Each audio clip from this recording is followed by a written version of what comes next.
हल्लेखोराचं CCTV footage समोर, photo आणि CCTV footage मिळालं।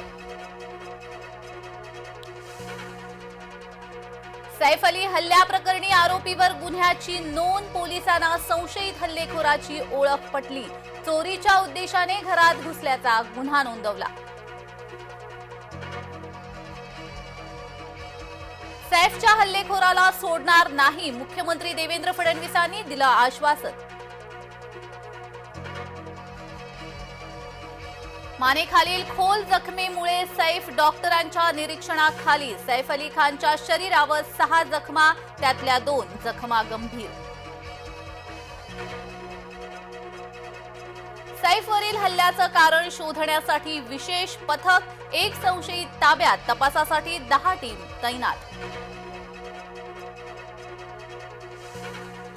मुलाचं नाव तैमूर ठेवल्याने सैफ टार्गेट, पवार गटाचे आमदार जितेंद्र आव्हाडांचा दावा। वादाच्या केंद्रस्थानी असलेले धनंजय मुंडे परळीत, वैद्यनाथाच्या दर्शनाला वाल्मी कराडच्या अटकेनंतर बीडमध्ये तणावपूर्ण शांतता। केंद्रीय कर्मचाऱ्यांसाठी खुशखबर, 8व्या वेतन आयोगाला केंद्र सरकारची मंजुरी।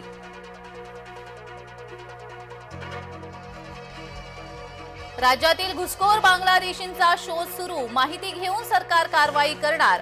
कराड प्रकरणी कुणालाही सोडणार नाही, सोमय्या यांचं वक्तव्य।